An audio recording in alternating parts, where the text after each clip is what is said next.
Dalam PowerPoint kali ini, saya akan menjelaskan sedikit tambahan materi, khususnya tentang faktor kekakuan batang dan pada portal tak bergoyang.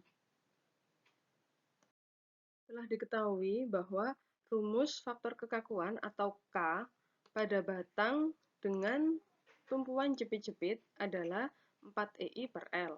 Sedangkan faktor kekakuan untuk batang dengan tumpuan jepit sendi adalah 3EI per L. Nah, di sini yang ingin saya jelaskan adalah tentang E dan I. E dan I pada rumus faktor kekakuan batang ini berarti E adalah modulus elastisitas suatu bahan. Jadi nilainya tergantung dari bahannya. Misalkan E baja akan berbeda dengan E beton bertulang. Kemudian I ini adalah momen inersia. Ini caranya yaitu sama seperti saat Anda mendapatkan mekanika rekayasa ke-1 di ikebanya tentang momen inersia.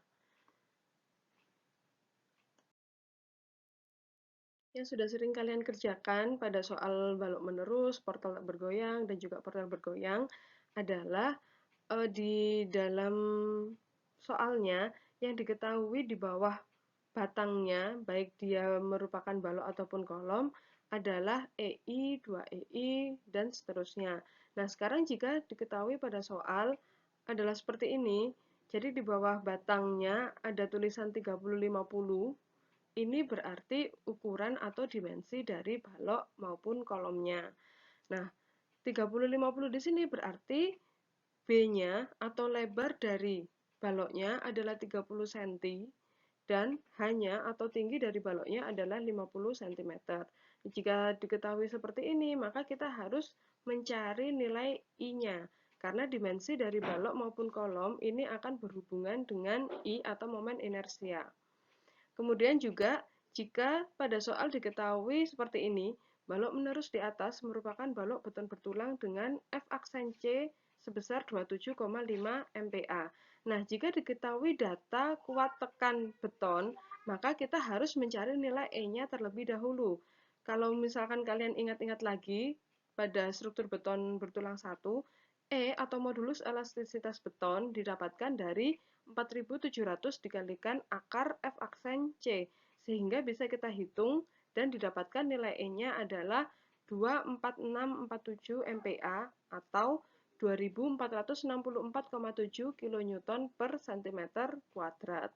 Kenapa saya ubah menjadi cm kuadrat? Karena di sini ukuran atau dimensi baloknya diketahuinya dalam cm, sehingga agar kalau kita ingin menghitung nilai K-nya, itu satuannya sudah sama semua. Nah, kemudian yang saya jelaskan tadi, I atau momen inersia dari balok BC di sini, yaitu 1/12 B kali H pangkat 3. Ini merupakan rumus momen inersia pada suatu persegi panjang.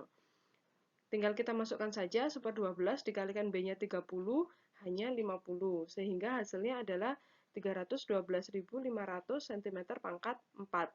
Cara yang sama juga bisa kita gunakan untuk menghitung momen inersia batang AB. Karena di sini dimensinya sama, 30-50, maka IAB pasti akan sama dengan IBC. Nah, sehingga setelah EI-nya diketahui, kita bisa menghitung faktor kekakuan batangnya. Di sini saya beri contoh KBA. Faktor kekakuan batang BA adalah 3EI per L, karena batang BA ditumpu oleh sendi dan jepit, sehingga rumusnya yang dipakai adalah 3EI per L. Kemudian tinggal kita masukkan nilai-nilainya.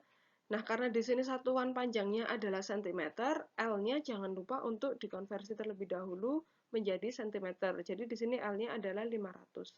Sehingga didapatkan nilai KBA atau faktor kekakuan BA-nya adalah sekian. Sehingga tidak sama seperti yang sudah kalian kerjakan pada contoh-contoh soal yang kemarin, bahwa biasanya K atau faktor kekakuan itu masih dalam bentuk EI. Jadi misalkan 2EI, kemudian 2,5 EI, dan seterusnya. Kalau yang diketahuinya seperti ini pada soal, berarti kita harus menghitung nilai K-nya. Selanjutnya, tambahan materi untuk portal tak bergoyang. Perhatikan soal portal seperti ini.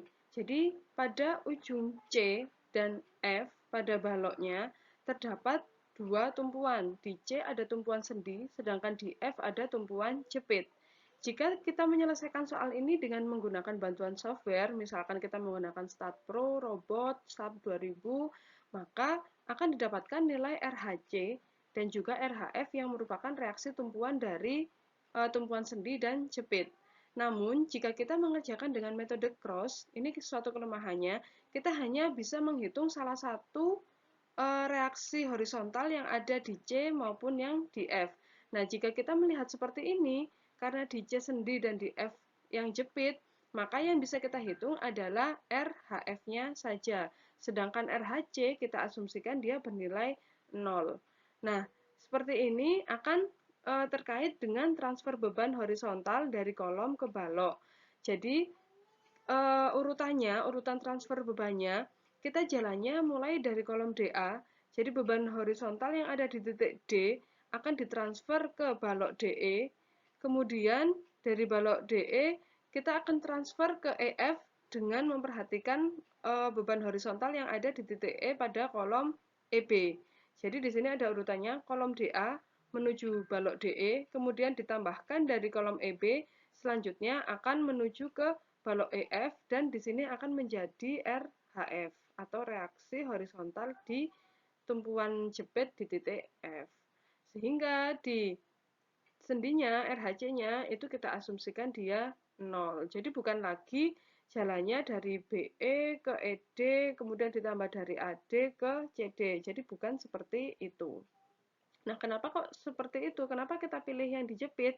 Karena kita anggap jepit itu merupakan suatu tumpuan yang lebih kaku atau yang lebih kompleks daripada sendi. Makanya kita arahkan reaksi horizontalnya menuju ke titik F yang berupa tumpuan jepit.